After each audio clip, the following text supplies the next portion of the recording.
L'évangile de Matthieu. Aujourd'hui, Matthieu 4. 12. Notre Seigneur, aujourd'hui dimanche, 3e semaine du temps ordinaire. Quand Jésus a pris l'arrestation de Jean-Baptiste, il se retira en Galilée. Il quitta Nazareth et vint habiter Capharnaüm, ville située au bord du lac, dans les territoires de Zabulon et Nephtali. Ainsi s'accomplit ce que le Seigneur avait dit par le prophète Isaïe.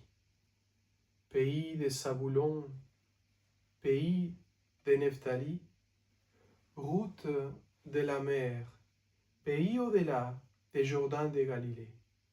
Toi, le carrefour des païens, le peuple qui habitait dans les ténèbres a vu s'élever une grande lumière. Sur ceux qui habitaient dans les pays de l'ombre et de la mort, une lumière s'est levée. À partir de ce moment, Jésus s'est mis à proclamer: Convertissez-vous, car le royaume des cieux est tout proche.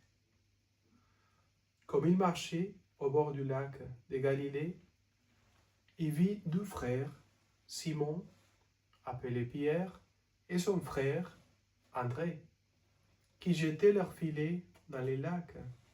C'étaient des pêcheurs. Jésus leur dit: Venez derrière moi, et je vous ferai pêcheurs d'hommes. Aussitôt laissant leurs filets, ils les suivirent.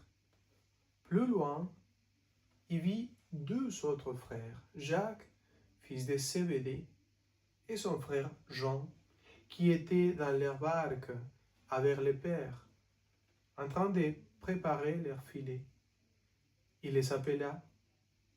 Aussitôt, laissant leur barque et leur père, ils les suivirent. Ils les suivirent. Acclamons la parole de Dieu. Louange à toi, Seigneur Jésus.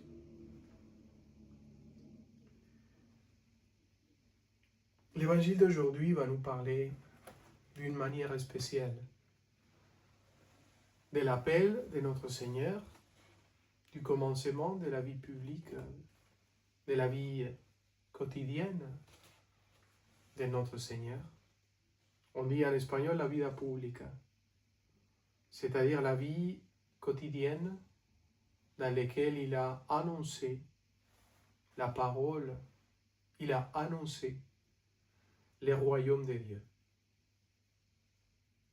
Notre Seigneur va traverser Galilée. Notre Seigneur va parcourir Capharnaüm. Notre Seigneur va y aller au lac de Galilée, une des sources principales pour la nourriture et pour la vie des Juifs, des Galiléens. Et il commence à appeler les disciples, les apôtres. À partir de là, ils seront des pêcheurs d'hommes.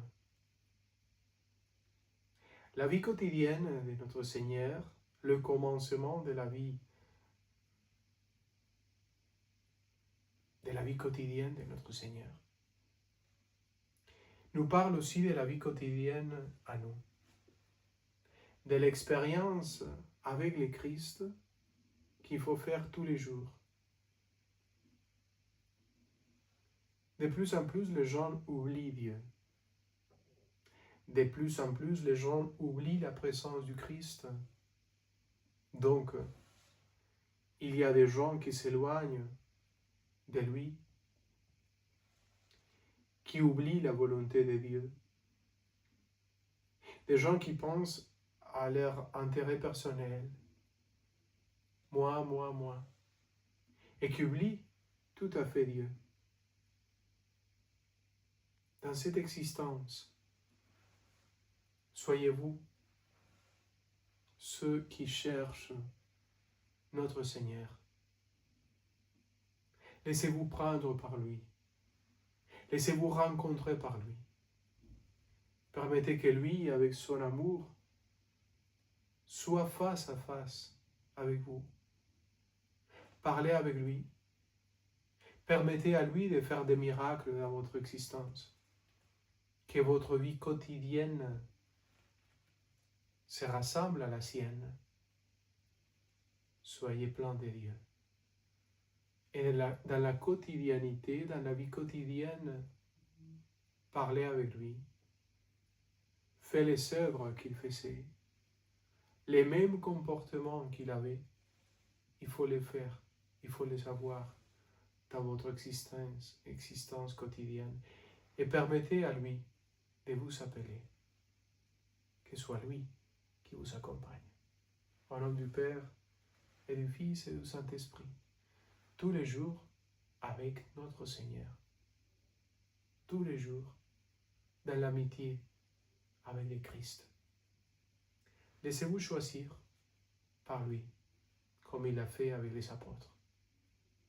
Vous êtes aussi des disciples du Seigneur pour annoncer la bonne nouvelle du Christ à ce monde et à ce pays qui a oublié Dieu.